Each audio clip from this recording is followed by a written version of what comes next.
안녕하세요. 마틸다입니다. 오늘부터 프란치스코 교황님께서 지으신 책 악마는 존재한다를 읽어드리도록 하겠습니다.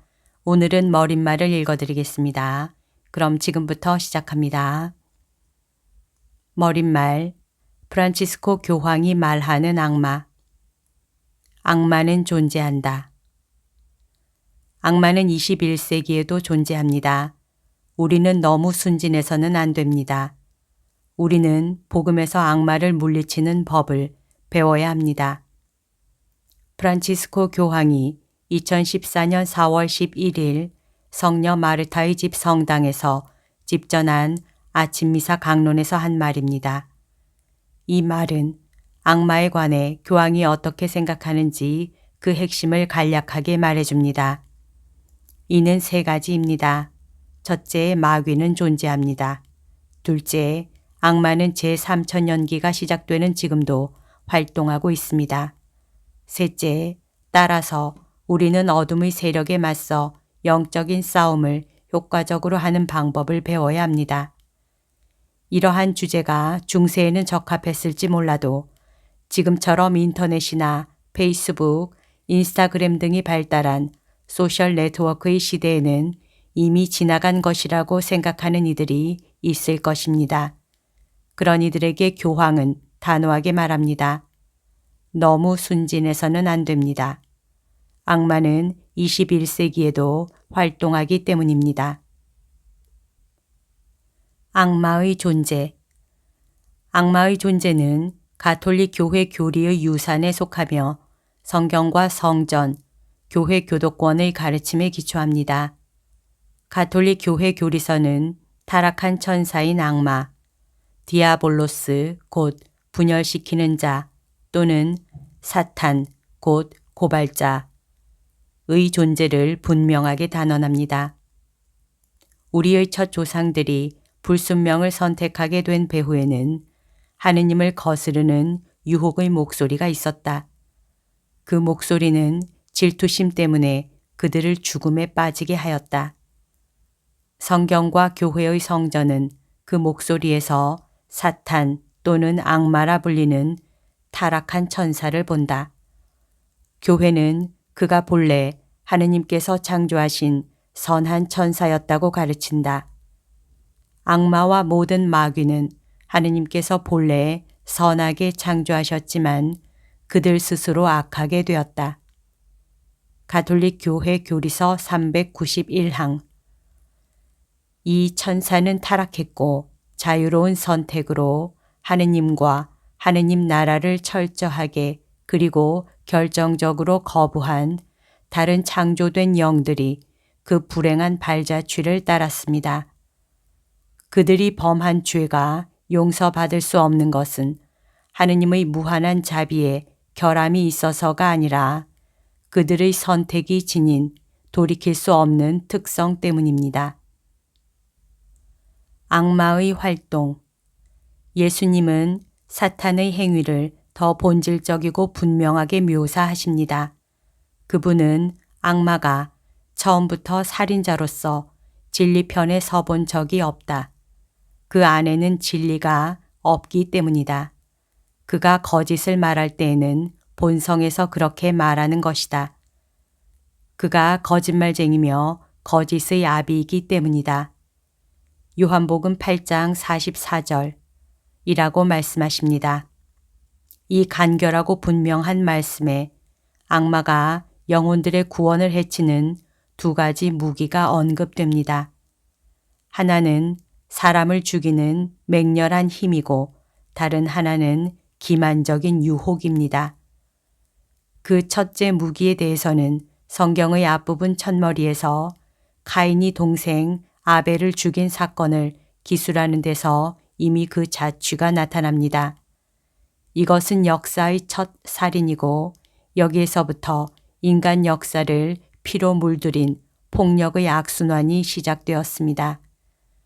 그러나 이 극적인 형제 살인 이전에도 이미 우리 원조들의 원죄가 있었습니다. 유혹하는 악마의 목소리에 속은 하와는 에덴의 금지된 열매를 먹는 유혹에 떨어지고 그 후 아담도 같은 행동을 하게 합니다. 하와는 악마가 능란한 거짓말로 던진 올가미에 걸려 루치펠의 반란의 발자취를 따릅니다.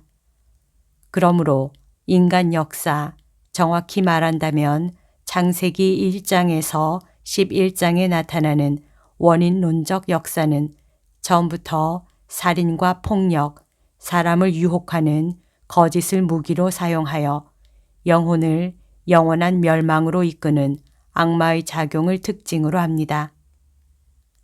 여기서 악마의 작용을 더 잘 규정하고자 한다면 우리는 다시 가톨릭 교회 교리서로 돌아가야 합니다. 그러나 사탄의 힘은 무한하지 못하다. 그는 다만 하나의 피조물일 뿐이다. 그는 순수한 영적 존재이기 때문에 강하기는 하지만 여전히 피조물에 지나지 않는다. 그러므로 그는 하느님 나라의 건설을 막지 못한다. 사탄은 하느님을 거슬러 예수 그리스도 안의 하느님 나라를 증오하면서 세상에서 활동한다. 인간과 사회에 영적으로 또 간접적으로는 물질적인 것에까지 막대한 피해를 끼칠 수 있다 하더라도 결국 이러한 활동은 인간과 세계의 역사를 힘차고도 부드럽게 주관하시는 하느님의 섭리가 허락하신 일이다. 이러한 악마의 활동에 대한 하느님의 허락은 하나의 커다란 신비이지만 하느님을 사랑하는 이들에게는 모든 것이 함께 작용하여 선을 이룬다는 것을 우리는 안다. 이 말에서 하느님이 허락하셨기에 악마가 세상 끝날까지 인간 역사 안에서 활동할 힘을 갖게 된다는 것이 분명히 드러납니다. 사탄의 작용은 커다란 신비로 남아 있으면서도 모든 인간이 하느님의 은총으로 걸어가도록 부름받은 구원의 길에 들어와 있습니다. 어떻게 악마와 맞서 싸울 것인가? 프란치스코 교황의 가르침은 앞에서 제시한 악마의 존재와 활동에 관한 도입적 고찰들의 논리적으로 뒤따르는 이 세 번째 문제에 집중되어 있습니다. 이는 그가 주교 임무를 수행할 때나 베드로 사도의 직무를 수행하면서 가진 깊은 사목적 관심과 상통합니다. 호르헤 마리오 베르고글리오는 대주교로서나 교황으로서나 같은 입장을 견지합니다. 그는 이미 21세기가 되었으니 중세에 어울리는 그런 신조들은 넘어서야 한다고 주장하는 반대자들에게 대답하기 위해 악마가 존재한다는 증거나 이유가 될 논거들을 자세히 다루지는 않습니다. 오히려 마귀의 활동에 집중합니다. 그 이유는 모든 이가 사탄의 활동에서 나오는 결과를 볼 수 있다고 확신하기 때문입니다. 악이 존재한다는 것을 깨닫기 위해서는 현대 세계를 둘러싼 증오와 폭력의 악순환을 살펴보는 것으로 충분합니다. 또한 교황은 이러한 악의 폭발 뒤에 있는 것이 누구인지를 인식하는 것이 필요하다고 믿습니다. 그럴 때에만 오늘날 인간의 마음을 속박하는 아픔, 고통, 번민, 죄의 진정한 궁극적 원인을 밝히고 거기에 적절한 대답을 제시할 수 있다는 것입니다. 악 뒤에 살인자며 거짓말쟁이인 마귀가 있다면 인류는 마귀가 인류의 원수임을 알아보고 매일의 영적인 싸움에 참여하기 위해 각자 준비해야 합니다. 그 싸움은 상당히 수고스러운 것입니다. 바오로 사도가 말하듯이 우리의 전투 상대는 인간이 아니라 권세와 권력들과 어두운 세계의 지배자들과 하늘에 있는 악령들이기 때문입니다. 이것은 어려운 싸움입니다. 원수는 자신을 숨기고 발견되지 않으려 하며 일상생활의 틈새에 능숙하게 숨어서 사람을 죽이는 분노와 거짓된 유혹이라는 치명적 무기로 영혼들이 깨닫지 못하는 사이에 그들을 조금씩 속이며 공격하려 합니다. 그래서 교황은 조심하라고, 너무 순진하면 안 된다라고 하며 놀라지 말고 깨어 기도하라고 합니다. 그리고 하느님의 자비를 온전히 신뢰하며 하느님께 자신을 내맡기라고 끊임없이 호소합니다.